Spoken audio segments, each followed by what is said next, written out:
Well, hello there, and welcome. First off, this is not the pitch, okay? This is just a laid-back show where we like making videos here, so we're going to try and make some more of these. It's just a laid-back show. It's a little less news-based like the pitch is, and a little more just entertainment-based. And I am here joined, as always, by Cam. Yeah, this is just going to be a casual show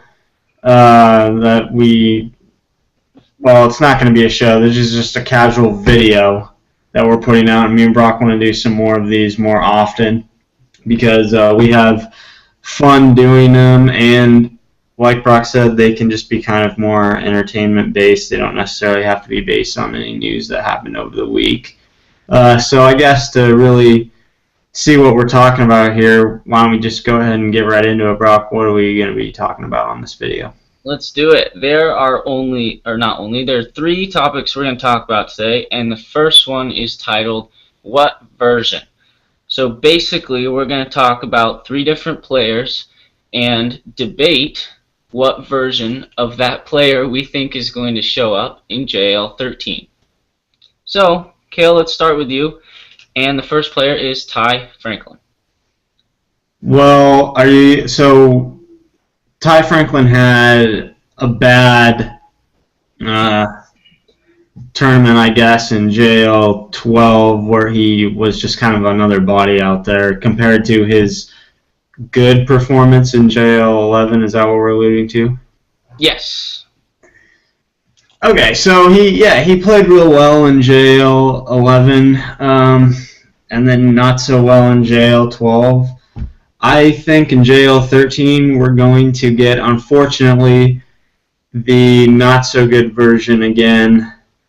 I just don't think the Bison are a good team, and I think it's hard to really stand out when you're just on a team that doesn't win. Brock, what do you think? I tend to have the same thoughts you do. The tournament that he played well in was the one that was in like the almost snow kind of mud pile field. So I think that we're going to have the same Ty Franklin that we had in JAL 12 where, he's not terrible. He's just kind of there and, filling their third spot. So that's where I tend to go with this one. Yeah, I mean, in JAL 11, it was like he didn't win an All-Star award or anything, but there was a lot of, I remember us saying, wow, maybe Ty Franklin is like the most underrated player in the JAL because he had a really good stat line in that tournament. But then so I think he was like a top 5 batter that tournament too. But we had JAL 12 following that one, and it was good weather, good conditions, and he wasn't a top 5 batter. And so we're on the same page. I think that we're gonna get the same Tyler as the last tournament. Well, I don't think his full name's Tyler, but yeah, I think we'll get the same Tyler. All right, who's next? All right, next up is Jacob Rahn. Now let me say a couple things here first before you go. He is an MVP winner. He hit maybe the biggest home run in JAL history to seal the deal for their championship. This is all back in JAL 11. Yes, he's a championship winner. And then we fast forward to JAL 12, and they didn't win a game. He didn't pitch well. He didn't hit well. Cale, which Jake are we getting? Well, he was a dumpster fire in JAL 12. The team was just a train wreck. They were garbage. The whole thing was garbage. I think we're gonna get actually the original version of Jacob Rahn that you didn't mention, and that is JAL 10 Jacob Rahn, which was his rookie debut, which was what I would say a middle ground between those two versions of completely awful and MVP. And in that tournament, he wasn't an all-star in JAL 10, but he was kind of like what we were just talking about with Ty Franklin. Right. I think we'll get that. He can't be as bad as he was in JAL 12. He just can't be. It's more hard to be that bad twice than it is to be an MVP twice, like in a row. So it's got to be. I'm picking the third option that you I'm didn't gonna mention. disagree with you here, Kale. And you might laugh at this, but I'm gonna say we're gonna get closer to the Jake that we had in JL 12. Now I'm not gonna say he's gonna be quite that bad, but and I've said this before, I think that Fog team as a whole is what the Fog really is, and what the Fog will continue to be, unless they get someone else there. So I'm gonna say that I don't think his pitching is really gonna improve much, and he's net. I mean, other than that one hit that I mentioned, he hasn't really been a real threat at the plate. So I'm gonna say a little closer to JAL 12, Jacob Rahn, going forward. You ready for the last one? Yeah, I am. All right, here it is. Sean Godino, who is a Winner Winner Chicken Dinner Cup champion, and he's just he's a solid player all the way around, in the field, at the plate, and if he tried to pitch, he'd probably be solid there too. Well, let's look at the two versions here that we're going to basically be picking which one, and that's his two career tournaments, JL10, which you said he won the championship alongside Ty, and then JL11, he was awful. He wasn't good. A lot of people weren't good in that tournament, but he wasn't good, and you can check the stats. You can look at him. He ranked at the bottom. Not the very bottom, but down there at the bottom, and he and Ty, the Rapids, that tournament, they missed the playoffs after winning the championship. Yeah. So, it wasn't just him that was bad, but he certainly contributed to that. And then he didn't play in JL 12. He was out. But he's back for JL 13. And now I'm going to say in JL 13 we're going to get, I think we're going to get the JL 10 champion winning Sean Godino. That wasn't an all-star in that tournament, but he was kind of like Ty's Robin. If Ty was Batman, he was kind of like Robin, because Ty really was Batman in the tournament. Ty had an amazing, especially postseason run, and ended up taking the MVP award. But Sean really helped him and the team win the championship. And I think a lot of that had to do with the good weather. And being that the next tournament is in June, I would assume the weather is going to be more like it was in 10 than it was in 11 when it was a blizzard. So I think we're going to get the good Sean, Brock. Yep. I'm just going to echo exactly what you said. I think we're going to get the 11 Sean as well. And the 10 Sean. The 10 Sean, sorry. Not the 11 Sean. If you think about it, going back to JL 11, which was the Blizzard tournament, everybody was worse than usual in that tournament except for the Fog, which is just odd to think about. But so all of like the good players, like you, Ty, they all struggled in that tournament. But like you said, when the weather was good, Sean was good, and I think he's going to be solid again going forward. All right, ready to move on? Yeah. What's our next topic now? And we're done with that. Our next topic is titled Sophomore Slump. Why don't you explain it, Kale? Okay, so this is going to be the segment where we pick a sophomore, so anyone who was a rookie in the last tournament and is going into their sophomore season in their career. And correct me if I'm wrong, Brooke, but we're going to be picking a player that we think is going to have the sophomore slump in JL 13. You are correct. We are picking out of, I believe there's only 7 players who will be sophomores. Okay, I will go first then. Okay, go ahead. And I will pick Lane Traver. Sorry, Lane. I hope you prove me wrong. But I think it's going to be Lane Traver. And this is mostly your fault, Brock, because I think on the top 20 players list, you ranked Lane Traver too high. You put him at 15. He's the number 15 ranked player in the league right now. That's too high in my opinion, and I don't think he can live up to that again. So it's got to be Lane Traver. Yeah, I'm gonna. You took my pick as well. I'm gonna take Lane Traver, and again, Lane, we hope you prove us wrong. Please do, but I don't think I had him too high. I'm just gonna say this because for his first tournament, I thought he was actually okay. for coming in, not really knowing the rules and figuring it out and playing, and also just looking at the other people who were also going to be returning as they're in their second tournament as sophomores, and I just thought that Lane would be the most likely person to have a slump. So those are our sophomore slump picks. Now you pick before we went on the air here. I heard you were thinking about that one, and you mentioned Anthony Nussbaum. Why didn't you go with him? Well, it's funny you ask. I didn't pick Anthony because I didn't think that he did enough in the last tournament to really, put himself out there as someone who actually made a big impact on his team. I don't think that he's, I don't think he has much room to slump. So you're saying if he didn't play as good, it wouldn't necessarily be a slump. No, I wouldn't consider it a slump if he played worse than the last tournament. Okay, that's fair enough. What's the next thing? All right, our last one is simply titled More Likely.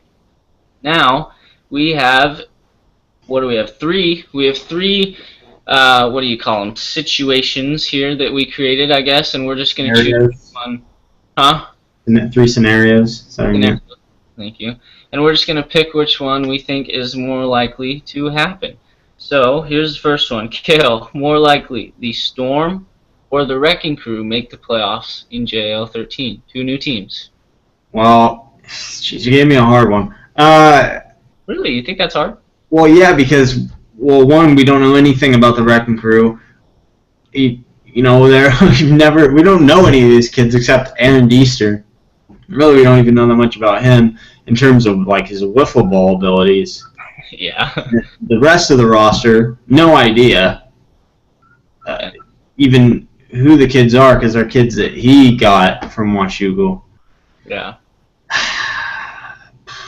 I honestly, you know what? I think, Kyle Koopman, I assume he's going to end up signing himself to the team. He hasn't done that yet, but we're all assuming that it's going to happen. And he's got Nick Proudfoot on the roster, too, who's a good up-and-coming young player, I think, don't you, Brock? Yeah, I think so. And so I actually think it's going to end up that the Washougal Wrecking Crew actually have more talent after we watch the tournament. But I actually think that the Anaheim Storm are going to do better because of one of two reasons. I think they're going to have players that have played in the league before, so they're going to have the experience factor. And number two, and more importantly, they're in the National Conference, which is the easier conference in terms of strength. Wouldn't you agree with that? Yeah, I mean, the American Conference is more strong. Oh, yeah.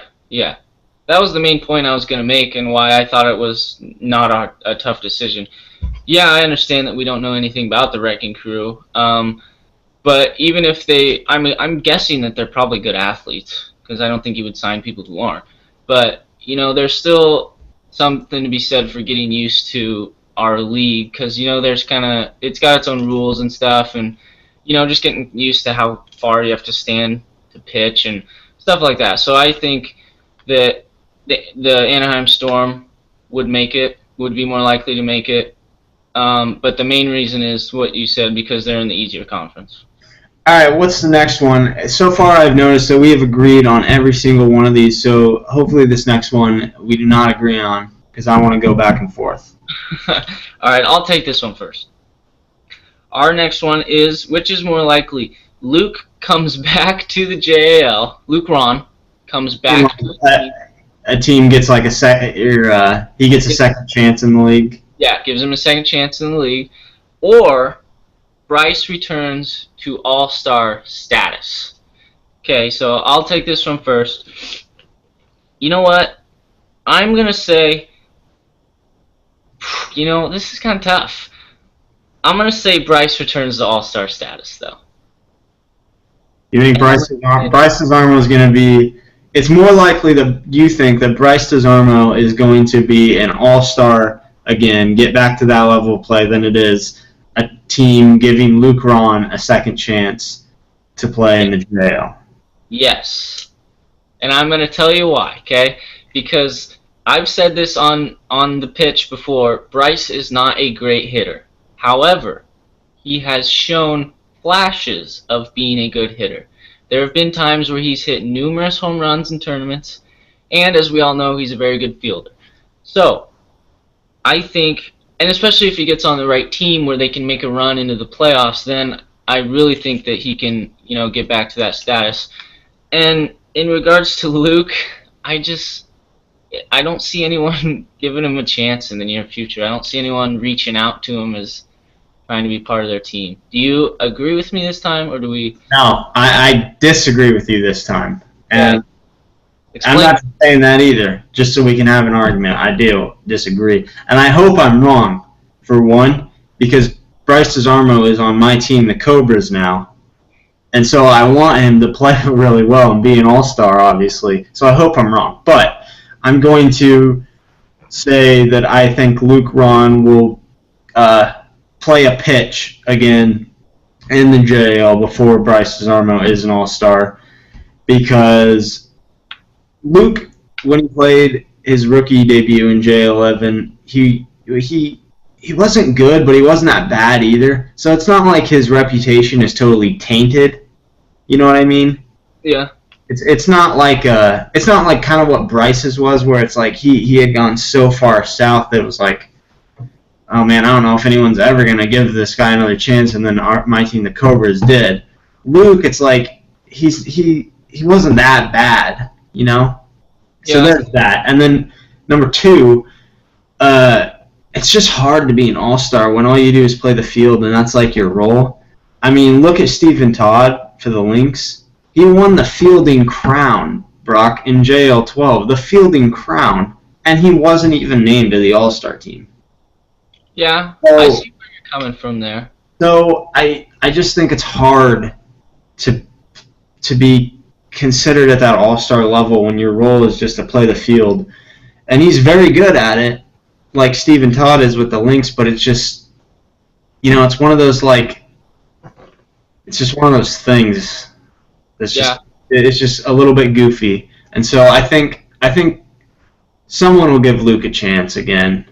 I don't know if it'll be, I doubt it'll be for this tournament. I don't know if even it would be for the JL14, and it could be a number of tournaments. It could be like the Bryce thing we saw, where it's like he was out of the league for a number of tournaments, and then finally he makes a return yeah. to somebody. But I think Luke will be back in the league at some point with someone giving him another chance. Right. All right. Well, we'll see. Ready for the last one? I am. All right. More likely that Adam or Nate You want to leaves. say the last names here in case people don't Adam know. Clark. Sorry.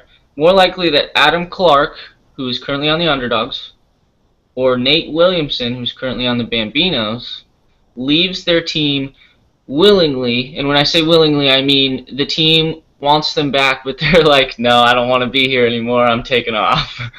Kale, who's more likely? Okay, so they're both free agents, like you said, after the JL13. This is their final tournament on their contracts. Mhm. I, This is a tough one. I'm going to say Adam Clark because Nate Nate is buddies with the Cowboys Bambinos owner, Hunter, and he plays alongside his friends in Tyler and Lane Traver on that team. Mm-hmm. And we've alluded to the fact that they're young and up and coming in the last few shows and in articles. It's been kind of a thing that people are considering them kind of a team that could be on the rise. Yeah. So I think for that reason, that's one of the reasons. And for two, Adam is like the polar opposite of what I just said. I don't feel like the Underdogs are on the rise at all. In fact, I feel like they're declining. And then, it's just kind of an awkward fit there. Granny Woodruff, Underdogs owner, I love saying that. It just seems, Brock, like she's centering that team around like a softball-minded thing with Tierney and now Macy and who knows else she might get that has a softball background. And he's just kind of like that awkward piece on that team now. It just feels like, I don't know, maybe I'm wrong. Do you think it feels awkward him on that team right now? Yeah, it does. And you know what? I looked at this question and I actually wanted to disagree with you again. And you could make the case for Nate, like, maybe he wants to make more money, maybe he wants to play with Brad. But I just don't think there's enough to make a good case for him. And it goes back to all the things you said. Adam, I don't think he's happy where he is with his new teammates now. He's kind of the odd one out there, and he's been there for a couple tournaments now, I think, and they just haven't done well. But he's a good enough player that if he has the right teammates, they can actually do well in the league. So, I think that's what he wants to do. So I'm going to agree with you and take Adam again, although you never know what Nate's thinking. Well, I mean, I think one thing, too, is the whole thing about Adam leaving the underdogs after JAL 13 potentially has a lot to do also with what the other players, particularly starting pitchers around the league, do in terms of free agency after JAL 13 as well. And I think he's going to be like not the first domino to fall when that rolls around, but I think like the second or third or maybe even fourth one, because if that makes sense, there's just a lot of free agents after JAL 13, and so I think if there was someone like Ty Johnson leaving the Rapids, then maybe the Rapids would make a hard push to get Adam. Like the Anaheim Storm, I could really, if they don't, really lock down a pitcher for this tournament, making a hard push to get Adam so they can have a reliable starting pitcher on their team. Things like that. When things like that could even happen before the next tournament, with all the trade talk that was going on, I don't know if that's likely or not, but it's possible. But especially, or certainly after his last tournament, I think he's out of there. Yeah, I wouldn't be a bit surprised, like you said, with all the trade talks that we're hearing and we've been hearing for the last 4 or 5 days, almost a week now, that we don't know if any of them are actually going to end up going through. But, at this point, it wouldn't be that surprising if he isn't even on the underdogs come JAL 13. He's on another team because he got traded or something. Yeah, I could see that as well. Alright, well, that's what we have for this little video. Thank you guys for joining us. And follow us on Facebook, Twitter, and Instagram at JAL_wiffleball. We actually have like 700 followers right now, so get on there, see what's going on. And on Snapchat as well, you can friend us at JAL-wiffleball, and we will friend you back. And in the comments below is the what do you call it, Kale? The URL? In the description, we've got the link to the website, the official website for our league. So if you want to check that out, it's in the description. You can click. That's right. It's a pretty cool website, actually, so go check it out. And check us out on our YouTube channel. Subscribe to that, and you can find more videos. Thanks for joining, and we'll see you next time.